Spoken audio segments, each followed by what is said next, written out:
ಅವ್ರಿಗೆ ಶೂಟೌಟ್ ಮಾಡೋಕ್ಕೆ ಆರ್ಡರ್ ಮಾಡಿದವ್ರು ಯಾರು ಅನ್ನೋದು ಮೊದಲೇ ಪ್ರಶ್ನೆ. ಬೇಟೆಗಾರನ್ನೇ ಹೋಗೋದ್ರಿಂದ ಸಾಯ್ತಕ್ಕಂಥದ್ದು ಎಲ್ಲೂ ಕೂಡ ನಾನು ನೋಡಿಲ್ಲ, ಕೇಳಿಲ್ಲ.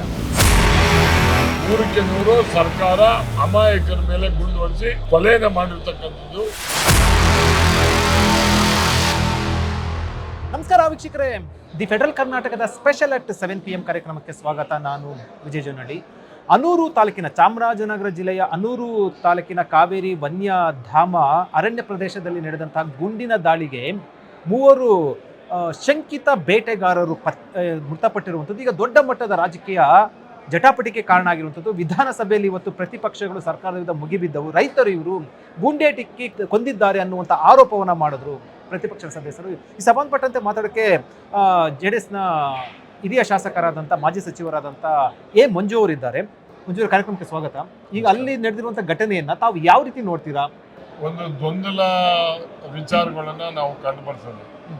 ಇವತ್ತು ಸರ್ಕಾರ ಅಂದರೆ ಆ ಜಿಲ್ಲೆಯ ಮಂತ್ರಿ ಈಗ ಆಗಿರ್ತಕ್ಕಂಥದ್ದು ತಪ್ಪು, ಮಾಡಿರೋದು ತಪ್ಪು ಅಂತ ಹೇಳಿ ಪುಟ್ಟರಂಗ ಶೆಟ್ಟಿ ಅವರು ಹೇಳಿರ್ತಕ್ಕಂಥ ಹೇಳಿಕೆಯನ್ನು ಕೂಡ ನಾನು ನೋಡಿದ್ದೀನಿ. ಆ ಬಗ್ಗೆ ಜಿಲ್ಲಾ ಉಸ್ತುವಾರಿ ಸಚಿವರು, ಜಿಲ್ಲಾ ಉಸ್ತುವಾರಿ ಸಚಿವರು ಇವತ್ತು ಬೇಟೆ ಮಾಡತಕ್ಕಂಥದ್ದು ಅಪರಾಧ ಅಂತಕ್ಕಂಥದ್ದು ಎಲ್ರಿಗೂ ಗೊತ್ತಿರೋ ವಿಚಾರ. ಅದರಲ್ಲಿ ಎರಡನೇ ಮಾತಿಲ್ಲ.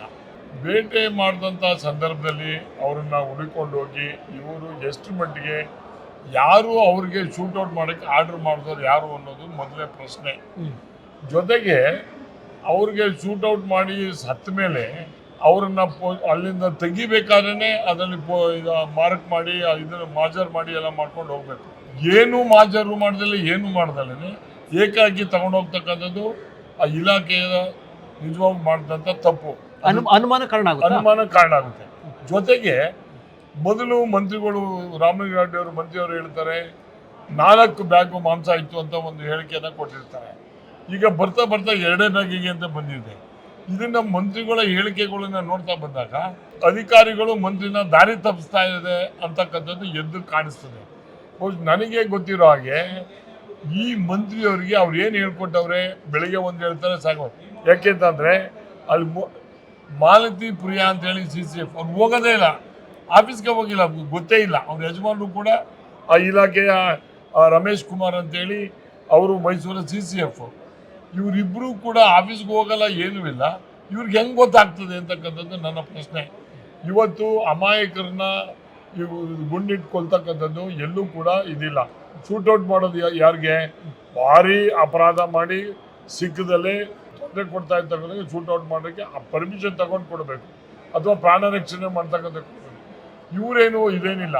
ಇವತ್ತು ಮಾಂಸ ಸಿಕ್ಕಿದೆ, ಮಿರಿಂಡಾ ಸಿಕ್ಕಿದೆ, ಹವಾಯಿ ಚಪ್ಲಿ ಸಿಕ್ಕಿದೆ, ಬಿಸ್ಕೆಟ್ ಸಿಕ್ಕಿದೆ ಅಂತ ಹೇಳ್ತಕ್ಕಂಥದ್ದು ಇದಾರಲ್ಲ, ಇವರು ಹೇಳಬೇಕಾದ್ರೆ ಇವರು ಕಾಡಲ್ಲಿ ಹೋಗ್ತಿದ್ದೋ ಬ್ಯಾಟ್ರಿ ಬಿಡ್ಕೊಂಡು ಹೋಗ್ತಾ ಇದ್ರು. ಮಾಂಸ ಸಿಕ್ಕಿದ ಮೇಲೆ ಮಾಂಸ ಚರ್ಮ ಸಿಗ್ಬೇಕಲ್ಲ, ಯಾವುದು ಮಾಂಸ ಗೊತ್ತಾಗ್ಬೇಕಲ್ಲ, ಅದು ತಲೆ ಜಿಂಕೆ ಮಾಂಸ ಅಂದಮೇಲೆ ಜಿಂಕೆ ಕೊಂಬಿರ್ಬೇಕಲ್ಲ. ಯಾವುದೂ ಇಲ್ಲದ್ರಿಂದ ನಮಗೆ ಅನುಮಾನ ಕಾಣಿಸ್ತಾ ಇದೆ. ಈ ಅನುಮಾನ ಪರಿಹಾರ ಆಗಬೇಕು ಅಂದರೆ ಇವ್ರು ಮಾಡಿರ್ತಕ್ಕಂಥ ತಪ್ಪು ಈ ಸರ್ಕಾರ ಒಂದು ತನಿಖೆಗೆ ಒಳಪಡಿಸ್ಬೇಕು. ಯಾವ ತನಿಖೆ ಅಂದರೆ ಡಿಪಾರ್ಟ್ಮೆಂಟ್ ತನಿಖೆ ಆಗಬಾರ್ದು, ಯಾರು ಬೇರೆ ತನಿಖೆಯನ್ನು ಮಾಡಿ ಈ ತನಿಖೆಯಲ್ಲಿ. ಯಾಕೆಂದರೆ ಈ CCF ಅವರ ಗಂಡ ಹೆಂಡತಿರು ಇಬ್ಬರು ಅಲ್ಲೇ ಇರೋದು, ಯಾರು ಹೋಗದೆ ಇರೋದ ಕಾರಣ ಇವರು ಆಡಿದ್ದೇ ಆಟ ಮಾಡ್ಕೊಂಡಿರೋದನ್ನು ನೋಡ್ತಾ ಇದ್ದಾಗ ಇದರಲ್ಲಿ ಏನೋ ಸರ್ಕಾರಕ್ಕೆ ಕೆಟ್ಟ ಹೆಸರು ಬರ್ತಕ್ಕಂಥದ್ದು. ಮಂತ್ರಿಯವರು, ಆ ಜಿಲ್ಲೆಯ ಮಂತ್ರಿಯವರು ಹೇಳ್ತಕ್ಕಂಥದ್ದು ಮೊದಲು ಹೇಳಿಕೆ, ಅವರನ್ನ ಮಾಡಿರ್ತಕ್ಕಂಥ ತಪ್ಪು ಅಂತ ಏನು ಹೇಳಿದ್ದಾರೆ ಅದಕ್ಕೆ ಆ ಮಂತ್ರಿ ಸ್ಟಿಕಾನ್ ಆಗಬೇಕು. ಅದನ್ನು ಬಿಟ್ಟು ಈ ಫಾರೆಸ್ಟ್ ಮಿನಿಸ್ಟ್ರು ಹೇಳಿಕೆ ಕೊಡೋದು, ಹೋಗ್ತಕ್ಕಂಥ ಮಾಡ್ತಾ ಇರೋದು ನೋಡಿದರೆ ಎಲ್ಲೋ ಒಂದು ಕಡೆ ಅನುಮಾನ, ಇಲಾಖೆಯವರು ಮಾಡಿರ್ತಕ್ಕಂಥ ತಪ್ಪು ಅಂತಕ್ಕಂಥ ಅನುಮಾನ ಬರ್ತದೆ. ಬಟ್ ಯಾರೇ ಬೇಟೆಗೆ ಹೋಗ್ತಕ್ಕಂಥದ್ದಾಗಲಿ ಮಾಡಿರ್ತಕ್ಕಂಥದ್ದು ತಪ್ಪು ಅಂತಕ್ಕಂಥ ಮಾಡಿದ್ದರೆ ಅದು ತಪ್ಪು, ಅದರಲ್ಲಿ ಎರಡನೇ ಮಾತಿಲ್ಲ. ಅನುಮಾನ ಅಂತಂದ್ರೆ ಈಗ 3 ಶಂಕಿತ ಬೇಟೆಗಾರರು ಅಂದ್ರೆ ಬೇಟೆಗಾರರು ಒಳಗಡೆ ಹೋಗಿದ್ದಾರೆ ಬೆಳಗಿನ ಜಾವ, ಅವರು ಶೂಟೌಟ್ ಮಾಡಿದ್ದಾರೆ ಅಂತ. ಇದರಲ್ಲಿ ಅನುಮಾನ ಪಡುವಂಥದ್ದು ಏನಿದೆ? 4 ಬ್ಯಾಗು ಮಾಂಸ ಇತ್ತು ಅಂತ ಹೇಳ್ತಾರೆ, ಈಗ 2 ಬ್ಯಾಗು ಬಂದಿದೆ, ಅನುಮಾನ ಅಲ್ವಾ? ಆಮೇಲೆ ಅಲ್ಲಿ ನೀವು ಶೂಟೌಟ್ ಆದಮೇಲೆ ಅವರನ್ನು ತಗೊಂಡೋಗ್ಬೇಕಾದ್ರೆ ಅಲ್ಲಿ ಮಾಜರ್ ಮಾಡಬೇಕು, ಎಲ್ಲಾನು ಮಾಡಬೇಕು. ಮಾಜರ್ ಮಾಡಿದ್ರೆ ನೀವು ಏಕಾಏಕಿ ನೀವು ಬಾಡಿನ ಶಿಫ್ಟ್ ಮಾಡ್ತೀರಿ ಮೈಸೂರಿಗೆ. ಅಲ್ಲಿಂದ ಶಿಫ್ಟ್ ಮಾಡಿ ಬಾಡಿ ಮಾಡ್ಬೇಕಾದ್ರೆ ಮೊದಲು ನೀವು ಆ ಸಂಬಂಧಪಟ್ಟ ಫ್ಯಾಮಿಲಿಯವ್ರಿಗೆ ಕಂಪ್ಲೇಂಟ್ ಮಾಡಿದ್ದಾರೆ, ಅವ್ರ ಮುಖಾಂತರ ಮಾಜರ್ ಮಾಡಿ, ಸಾರ್ವಜನಿಕರು ಮಾಜರ್ ಮಾಡಿ ತೆಗಿಬೇಕು. ನೀವು ಮಾಜರ್ ಮಾಡೇ ಇಲ್ಲ, ಇದನ್ನ ತೆಗಿತಕ್ಕಂಥದ್ದನ್ನು ಯಾರು ಹೇಳಿ ತೆಗೆದ್ರಿ? ಇಲ್ಲಿ ಮಾಡಿರ್ತಕ್ಕಂಥದ್ದನ್ನು ನೋಡಿದಾಗ ಸರ್ಕಾರ ಅಧಿಕಾರಿಗಳು ಅಂದರೆ ಸರ್ಕಾರ ಅನ್ನೋದಕ್ಕಿಂತ ಇಲಾಖೆಯ ಮುಖ್ಯಸ್ಥರುಗಳು ಅಧಿಕಾರಿಗಳು ಮಾಡಿರ್ತಕ್ಕಂಥದ್ದು ತಪ್ಪು ಅಂತಕ್ಕಂಥದ್ದು ಮೇಲ್ನೋಟಕ್ಕೆ ಕಾಣ್ತಾ ಇದೆ. ಇದನ್ನ ಕೂಡಲೇ ಸಂಬಂಧಪಟ್ಟಂಥ ಒಬ್ಬರು ಯಾರೇ ಆದಂಥ ಒಬ್ಬ ರಿಟೈರ್ಡ್ ಜಡ್ಜ್ ಮುಖಾಂತರ ತನಿಖೆ ಮಾಡಿ ಅಲ್ಲಿ ನಿಜವಾದಂಥ ಅಪರಾಧ ಅಧಿಕಾರಿಗಳು ಮಾಡಿರ್ಬೋದು ಅಥವಾ ಇನ್ನೊಂದು ಮಾಡಿದವರಿಗೆ ಅದು ನಿಜವಾದಂಥ ಶಿಕ್ಷೆನ ಆಗಬೇಕು ಅಂತಕ್ಕಂಥದ್ದು CCF ಮತ್ತು DF ಇವರು ನೇರ ಹೊಣೆಯನ್ನು ಹೊರಬೇಕು ಅಂತಕ್ಕಂಥ ಒಂದು ಒತ್ತಾಯ. ಓಕೆ, ಮತ್ತೊಂದು ರಾಮಲಿಂಗ ರೆಡ್ಡಿ ಅವರು ಒಂದು ಮಾತನ್ನ ಕೊಟ್ಟಿದ್ದಾರೆ, ಅಂದ್ರೆ ಒಂದು ಹೇಳಿಕೆಯನ್ನು ಕೊಟ್ಟಿದ್ದಾರೆ. ಯಾರು ಸತ್ತಿದಾರಲ್ಲ ಮೂವರು, ಅವರೆಂದೂ ಕೂಡ ಹಿಂದೆ ಯಾವುದೇ ಅಪರಾಧ ಪ್ರಕರಣಕ್ಕೆ ಭಾಗಿಯಾಗಿಲ್ಲ ಅಂತ ಹೇಳಿದ್ದಾರೆ. ಅಂದ್ರೆ ಅದ್ರ ಅರ್ಥ ಅವರು ಭಾಗಿಯಾಗಿಲ್ಲ ಅಂತಂದ್ರೆ ಹೊಸದಾಗಿ ಕಂಡಿರುವಂಥದ್ದು. ಆದ್ರೆ ಬಹುಶಃ ಇದು ಕೂಡ ಒಂದಷ್ಟು ಅನುಮಾನಕ್ಕೆ ಕಾರಣ ಆಗುತ್ತಲ್ವಾ? ಅಂದ್ರೆ ಅವ್ರನ್ನ ಸಾಯಿಸಂತ ಅವಶ್ಯಕತೆ ಬೇಕಾಗಿರ್ಲಿಲ್ಲ ಅಂತ ಅನ್ಸುತ್ತಲ್ವಾ? ಬೇಟೆಗಾರನ್ನೇ ಹೋಗವನೇ ಅಂತ ಸಾಯಿಸ್ತಕ್ಕಂಥದ್ದು ಎಲ್ಲೂ ಕೂಡ ನಾನು ನೋಡಿಲ್ಲ, ಕೇಳಿಲ್ಲ. ಅವನೇನು ರೆಗ್ಯುಲರ್ ಅಫೆಂಡರ್ ಆಗ್ಲಿ ಇನ್ನೊಂದಾಗ್ಲಿ ಅಲ್ಲ, ಅಬಿಚುವಲ್ ಅಫೆಂಡರ್ ಅಲ್ಲ. ಅಬಿಚುವಲ್ ಅಫೆಂಡರ್ ಆದ್ರೆ ನೀವು ಮಾಡ್ತಕ್ಕಂಥದ್ದು ಅದು ಓಕೆ, ನಾನು ಇಲ್ಲ ಅಂತ ಹೇಳಲ್ಲ. ಇವ್ರು ಹೊಸದಾಗಿ ಅವತ್ತೇ ಫಸ್ಟ್ ಟೈಮು ಇವರು ಯಾವಾಗ್ಲೂ ಬಂದೇ ಇಲ್ಲ ಅಂತ ಅವರೇ ಹೇಳಿಕೆ ಕೊಟ್ಟಾಗ ಅವ್ರನ್ನ ನೀವು ಶೂಟ್ ಔಟ್ ಮಾಡೋದು ಎಷ್ಟು ಸರಿ ಅಂತಕ್ಕಂಥದ್ದನ್ನ ಮಾನ್ಯ ಮಂತ್ರಿಗಳು ಇದಕ್ಕೆ ಉತ್ತರ ಕೊಡಬೇಕು.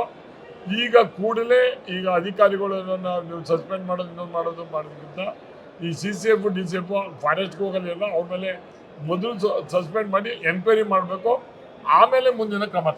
ಈಗ ಒಳಗಡೆ ಹೋದಾಗ ಏನು ಕಾಡಿನ ಅಕ್ರಮ ಪ್ರವೇಶ ಅಂದ್ರೆ ಕಾಡಿನ ಒಳಗಡೆ ನೀವು ಹೋಗಂಥದ್ದು ಕೂಡ ಅಕ್ರಮ ಪ್ರವೇಶ ಮಾಡಿದಾಗ ಹಂಗಾರೆ ಅವರು ಏನು ಪ್ರತಿ ಗುಂಡು ಹಾರಿಸ್ತಾರೆ ಅಂತ ಹೇಳ್ತಾರೆ. ಇಂಥ ಸಂದರ್ಭದಲ್ಲಿ ಸುಮ್ಮನೆ ಕೈ ಕಟ್ಕೊಂಡು ಕೂತಿರ್ಬೇಕು ಹಂಗಾರೆ ಅಧಿಕಾರಿಗಳು? ಪ್ರತಿ ಗುಂಡು ಹಾರಿಸ್ತಾರೆ, ಗುಂಡು ಹಾರಿಲ್ಲ ಅನ್ನೋದು ಎರಡನೇ ಪ್ರಶ್ನೆ. ಈಗ ಇವ್ರ ಮೇಲೆ ಗುಂಡು ಹಾರಿಸವ್ರೆ ಅಂತ ಅವ್ರು ಹೇಳ್ತಾರಲ್ಲ, ಅವ್ರ ಗುಂಡು ಹಾರಿಸಿಗೆ ಇವ್ರಿಗೆ ತಗ್ಲಿರ್ಬೇಕಲ್ಲ ಗುಂಡು.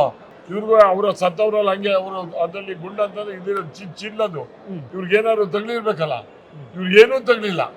ಇವ್ರು ಹೊಡೆದಿದ್ದು ಮಾತ್ರ ಅವ್ರಿಗೆ ತಗ್ಲಿರ್ತಕ್ಕಂಥದ್ದು. ಗುಂಡು ಹಾರಿಸೋದೇನು ರಕ್ಷಣೆಗೋಸ್ಕರ ಗುಂಡು ಹಾರಿಸ್ತು ಅಂತ ಹೇಳ್ತಾರೆ.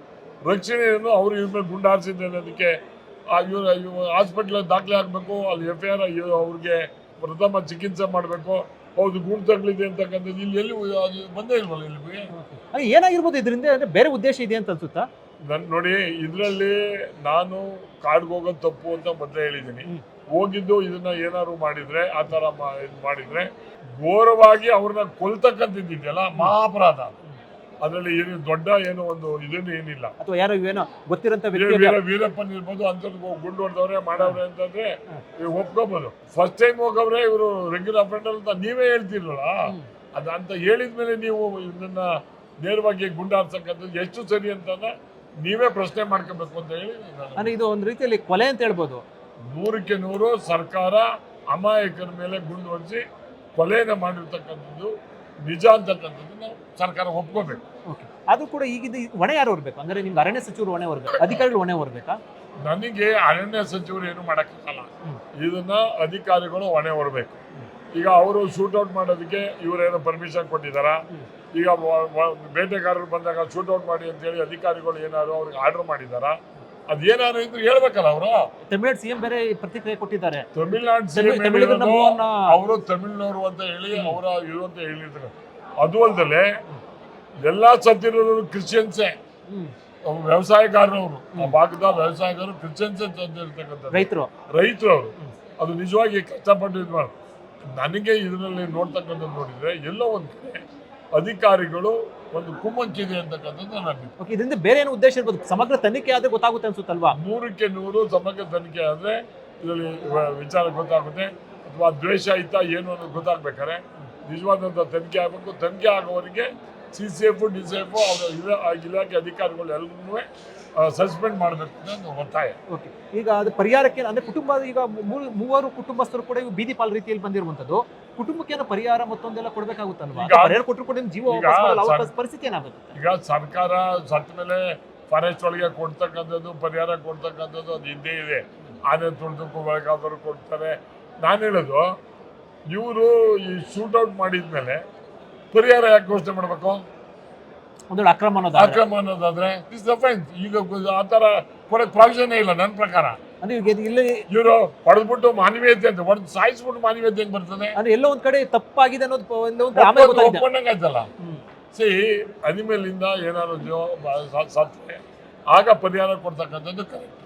ಈಗ ಸಾಯಿಸ್ಬಿಟ್ಟು ಪರಿಹಾರ ಕೊಡ್ತಕ್ಕಂಥದ್ದು ಇದೆಯಲ್ಲ, ಇದು ಎಷ್ಟು ಮಟ್ಟಿಗೆ ಈ ಸರ್ಕಾರ ಅಂತಂದ್ರೆ ಇವರು ಮಾಡಿರೋದನ್ನ ತಪ್ಪನ್ನ ಮುಚ್ಕೊಳ್ಳೋಕೋಸ್ಕರ ಸರ್ಕಾರ ದುಡ್ಡನ್ನ ಕೊಡ್ತಾ ಇದ್ದಾರೆ. ಓಕೆ, ಈ ಮೂಲಕ ನೀವು ಸರ್ಕಾರಕ್ಕೆ, ಮುಖ್ಯಮಂತ್ರಿಗಳಿಗೆ, ಅರಣ್ಯ ಸಚಿವರಿಗೆ ಏನು ಹೇಳಕ್ ಬಯಸ್ತೀರಿ? ಅಂದ್ರೆ ಈ ಪ್ರಕರಣ ಇಷ್ಟಕ್ಕೆ ನಿಲ್ಲುತ್ತಾ ಮುಂದೆ ಇದೆ? ಯಾಕಂದ್ರೆ ಅಲ್ಲಿ ಸಾವಿರಾರು ಜನ ರೊಚ್ಚಿಗೆದ್ದಿರುವಂಥದ್ದು, ರೈತ ಸಂಘಟನೆ ಪ್ರತಿಭಟನೆ ಮಾಡ್ತಾ ಇದ್ದಾರೆ. ನಾನು ಅರಣ್ಯ ಸಚಿವರಿಗೆ, ಸರ್ಕಾರಕ್ಕೆ ಒಂದು ಮನವಿಯನ್ನು ಮಾಡೋದೇನು ಅಂದ್ರೆ, ಈ ರೀತಿಯಾದಂಥ ಎಲ್ಲೂ ಕೂಡ ಅನಾಹುತಗಳು ಆಗಬಾರ್ದು, ಶೂಟೌಟ್ ಆಗಬಾರ್ದು. ಶೂಟೌಟ್ ಯಾವಾಗ ಆಗ್ತದೆ ಅಂದರೆ ಅವರಿಂದ ದೇಶಕ್ಕೆ ಅಥವಾ ಇವರಿಗೆ ಮಾರಕವಾಗಿದ್ದಾರೆ ಅಂದಾಗ ಶೂಟೌಟನ್ನ ಪರ್ಮಿಷನ್ ತಗೊಂಡು ಶೂಟೌಟ್ ಮಾಡೋದು, ಅಥವಾ ನಿಜವಾಗಿ ಅವ್ರ ಮೇಲೆ ರಕ್ಷಣೆಗೋಸ್ಕರ ಶೂಟೌಟ್ ಮಾಡ್ತಕ್ಕಂಥದ್ದು ಅರ್ಥ ಇದೆ. ಆದರೆ ಸಾಯಿಸ್ತಾ ಇದೆಯಲ್ಲ, ಶೂಟೌಟ್ ಅಂದರೆ ಕಾಲು ಹೊಡಿಬೋದಾಗಿತ್ತು, ಸೊಂಟದಿಂದ ಕೆಳಗಡೆ ಹೊಡಿಬೋದಾಗಿತ್ತು. ಇವರು ಸಾಯಂಗೆ ಹೊಡೆದವ್ರೆ ಅಂದರೆ ಇದು ಅನುಮಾನ ಇದೆ. ಇದನ್ನ ಕೂಡಲೇ ತನಿಖೆ ಮಾಡಿ ನಿಜವಾಗಿ ಅಪರಾಧಿಗಳಿಗೆ ಶಿಕ್ಷೆ ಆಗಬೇಕು. ಧನ್ಯವಾದ ಮಂಜು. ಈ ಮೂವರು ಸತ್ತಿದ್ದಾರಲ್ವಾ, ಇದು ಈ ವಿಚಾರದಲ್ಲಿ ಗುಂಡೇಟು ತಗಲಿ ಸತ್ತಿರುವಂಥದ್ದು ವಿಚಾರಕ್ಕೆ ಒಂದಷ್ಟು ಅನುಮಾನ ಇದೆ. ಅನುಮಾನಕ್ಕೆ ಸಂಬಂಧಪಟ್ಟಂತೆ ಒಂದಷ್ಟು ಅವರು ಪ್ರಶ್ನೆಗಳನ್ನ ಎತ್ತಿರುವಂಥದ್ದು, ಅನುಮಾನಕ್ಕೆ ಏನೇನು ಕಾರಣ ಇದೆ ಅನ್ನುವಂಥ ಒಂದಷ್ಟು ಪ್ರಶ್ನೆಗಳನ್ನು ಎತ್ತಿರುವಂಥದ್ದು. ಇದಕ್ಕೆ ಉತ್ತರ ಕೊಡಬೇಕಾದಂಥ ಪರಿಸ್ಥಿತಿಯಲ್ಲಿ ಈಗ ಸರ್ಕಾರ ಇರುವಂಥದ್ದು, ಇವರ ಡಿಮ್ಯಾಂಡ್ ಇರುವಂಥದ್ದು. ಇದಕ್ಕೆ ಸರ್ಕಾರ ಏನು ಹೇಳುತ್ತೆ ಅನ್ನೋದು ಕಾದು ನೋಡಬೇಕಾಗಿದೆ.